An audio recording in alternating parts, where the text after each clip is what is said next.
95% of churches are small to medium, and only 4% of churches are considered large. So almost 90% of churches are 0 to 500. I mean, so if there's not some superpowers there, then we're not doing well. Yeah. So 90% are 0 to 500. Yeah. Yeah. I mean, it's kind of odd that they would include 0 in that assessment. That's fair. That's kind of fair. Like maybe 1 to 400. Like 0's dead. 0's dead.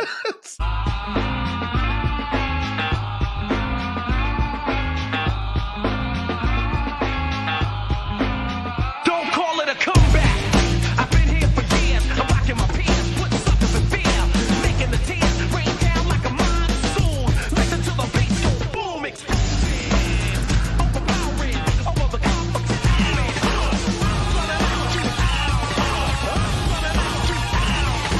I'm gonna knock you out. Listen, I'm going to make a lot of people angry when I say this, and frankly, I don't care. But listen, we've been lied to, and I think that everybody deserves.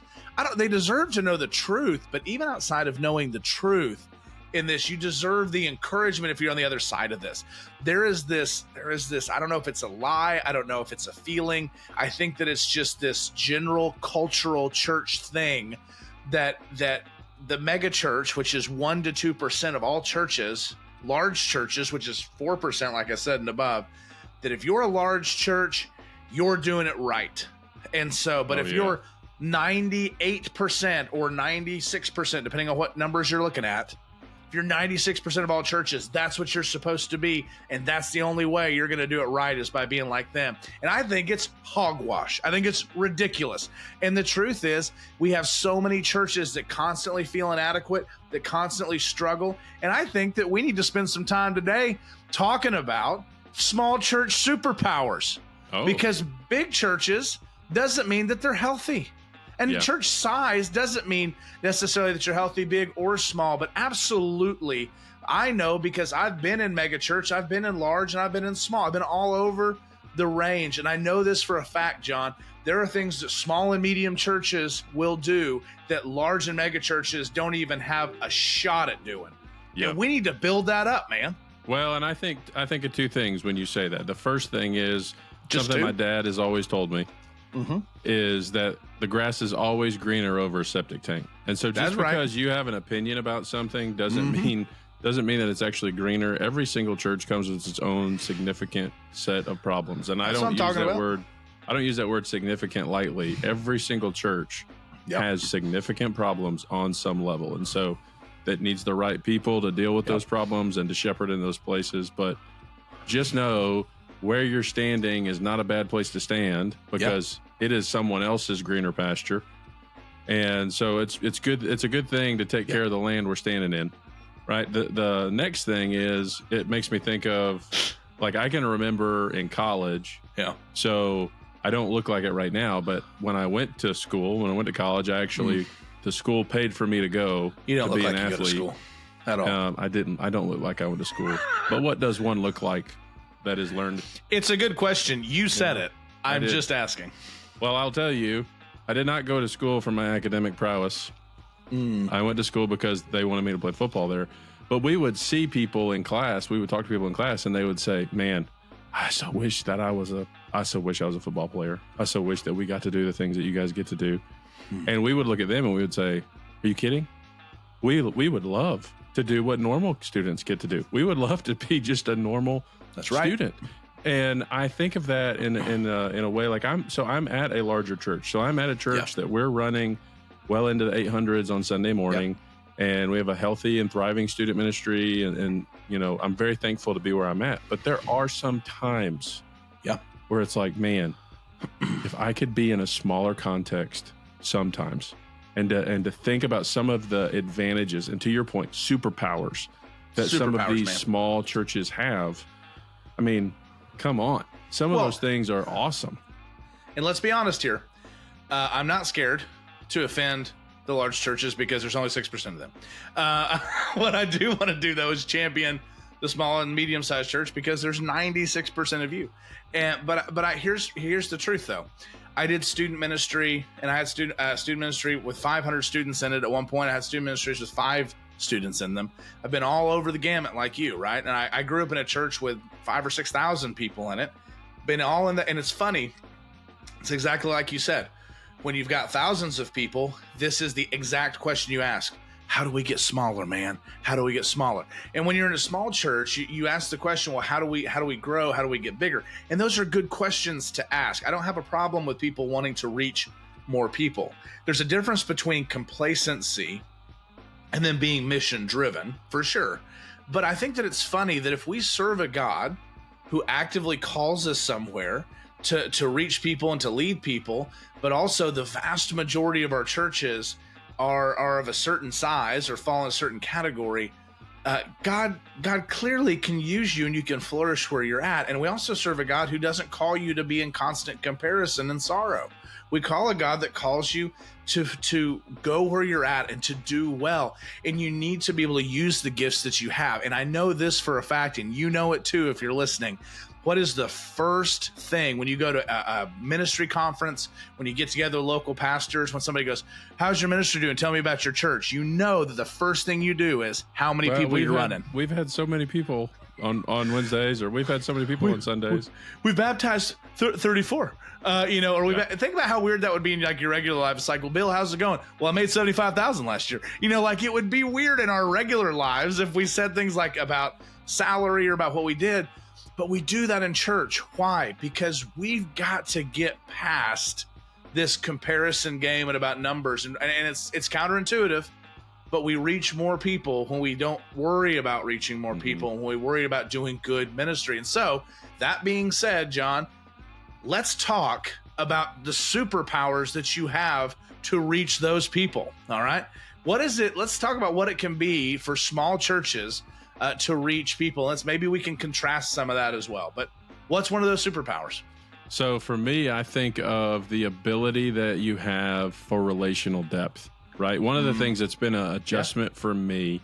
So we're at a point in a given week where we're making contact with about 200 students a week, and it's pretty regular, and it's made it a little bit different to do my job, right? And so my job has turned into one where I love being the guy who's in relationships and making those connections.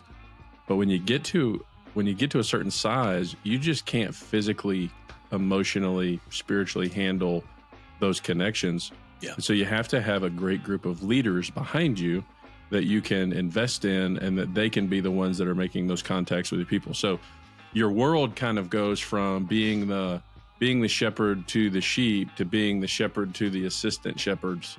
That's right. And being that person, kind of having, I guess what I would use is like a figurehead almost. Like, you hate to use that term, but you almost become like this figurehead because you're investing in your leaders, so your leaders can invest in all of your people. Well, I think that you make that shift. I think what you're trying to say too, and I agree with this, is there's a shift from being a leader to a leader of leaders. Yeah. And that's a real, and I think, if we want to stick with this superpower idea, it's almost like this idea of relational depth is like X-ray vision, right, in people's lives.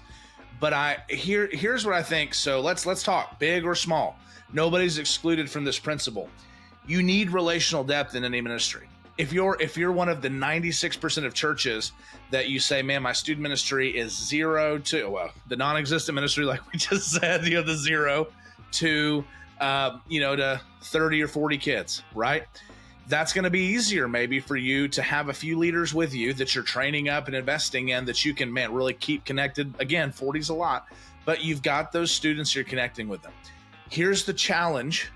Like you said, if you've got more than that number of students and you're saying, well, I got a lot of students, my question then is, how do you get smaller?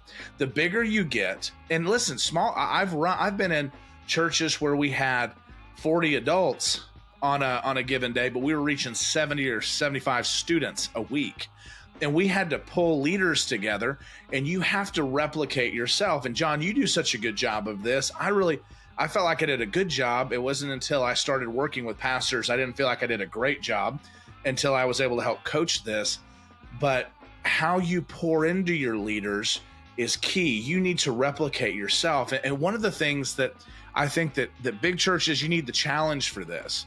And because small churches, and this is, you tend to go, well, I only have 40 students, or I only have 10 students, or I only have 50 students. No. Jesus had 12 disciples who became apostles, and he changed the world. That means you've got a specific number to pour into and to develop and to multiply and to move on. When you look at it and then you go, well, I got 40 or 50 or 60. Here's the big thing.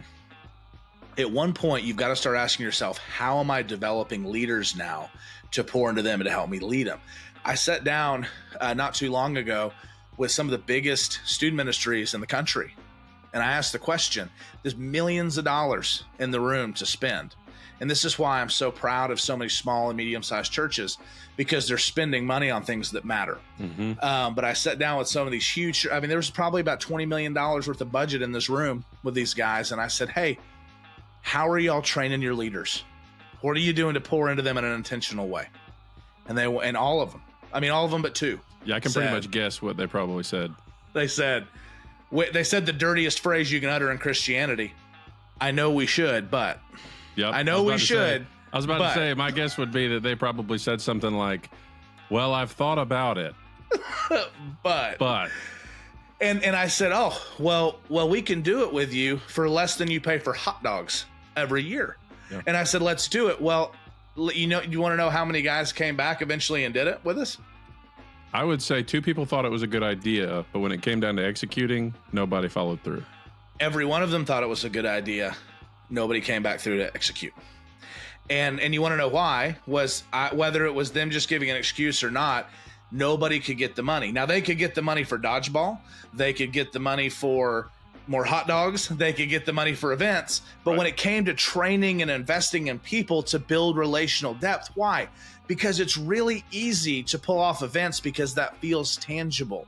But when it comes down to doing relational ministry, and so this superpower, it's kind of like when you're at a small church, when you don't have all of those things to pour into it, you know that that's the only thing you have to develop. And it reminds me of like the superhero story where it's like this guy becomes super muscular or whatever because he just got that muscular because he had to lift weights every day and he just got huge, or whatever, right? Well, it's this idea. Yeah. Yeah. And I think what you just said made me think of something, or maybe I had an epiphany or a realization, right?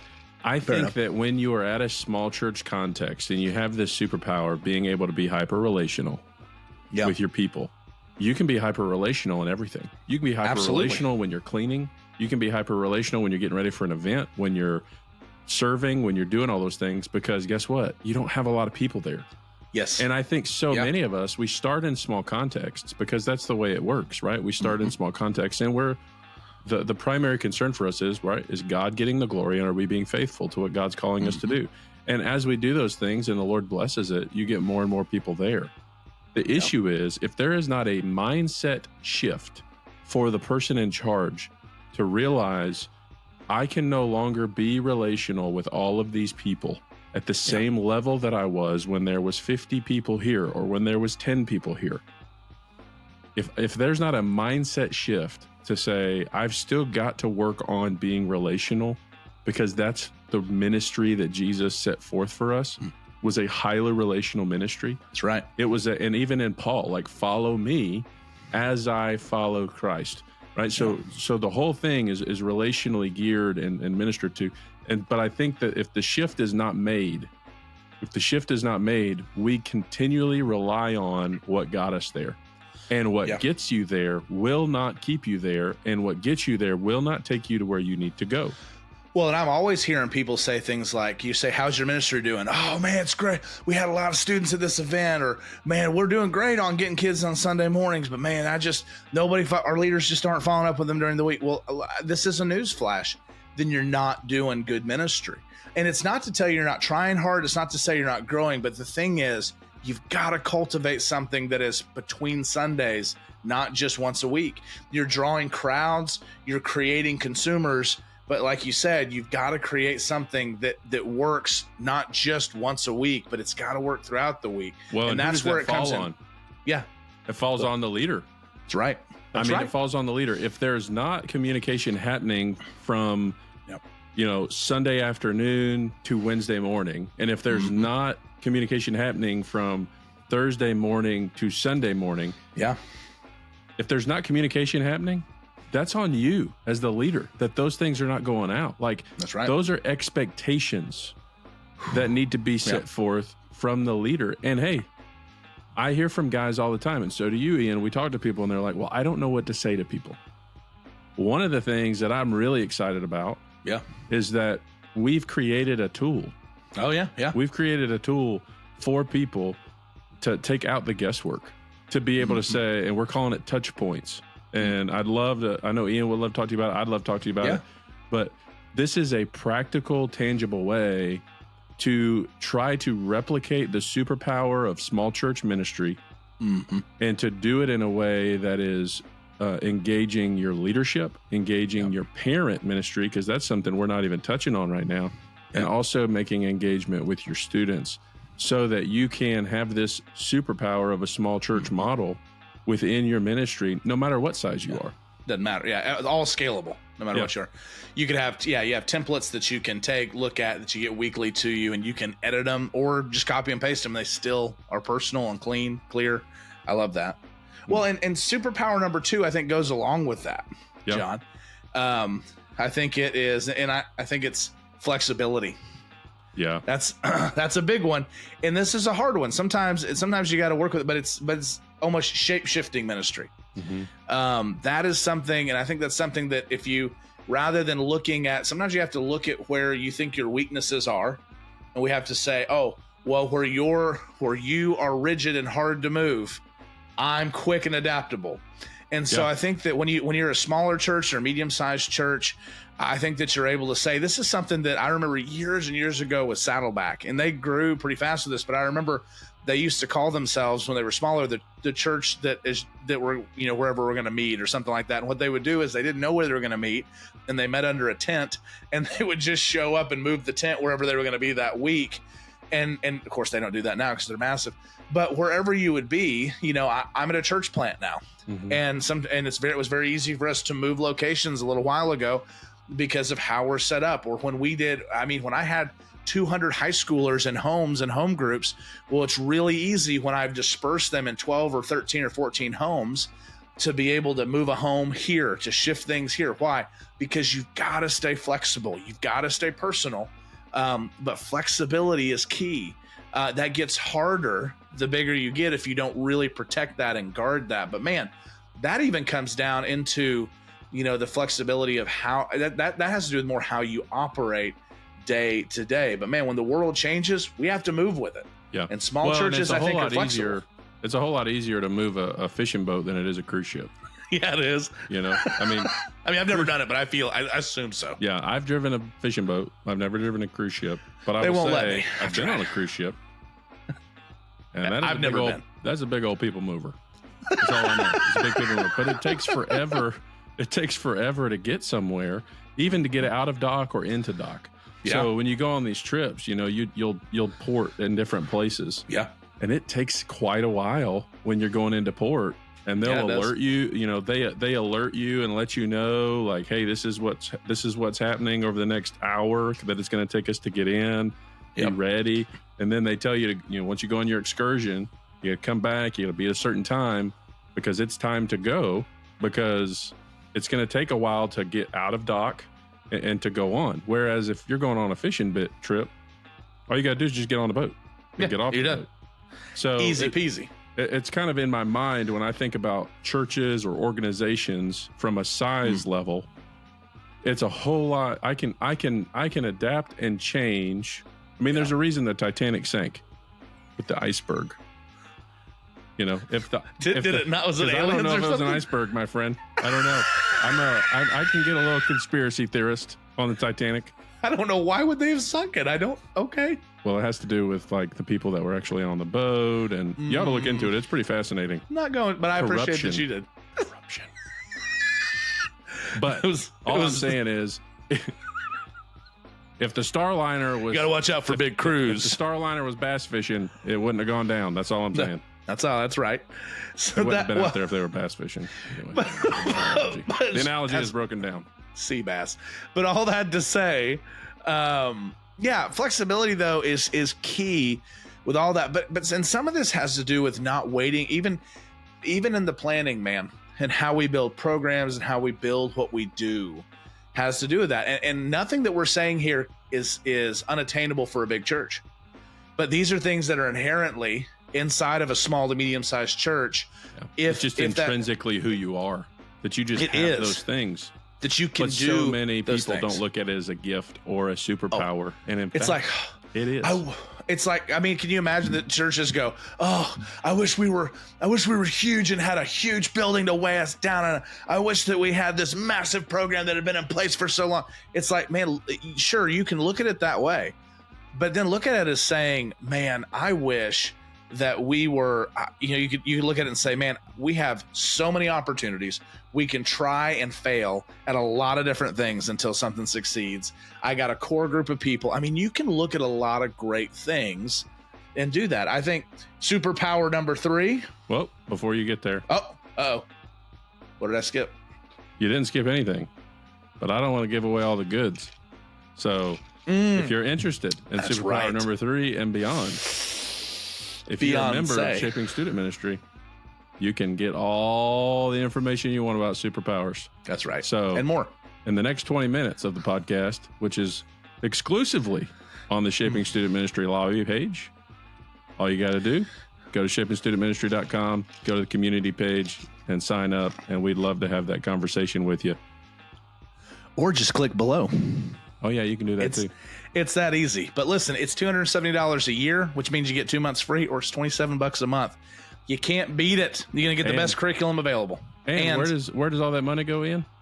It goes straight to more ministry. That's right. That's what I'm talking about. It's helping us make student pastors and student ministries better, not just busier, and not get by.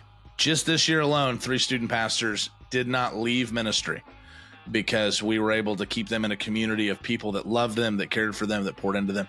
You could be one of those student ministry leaders as well. But listen, we got a lot of stuff that you can look into, shapingstudentministry.com. Click below, join. It's in your budget. Come on, small church or not, this is the way to do it. We love y'all. See ya on the other side.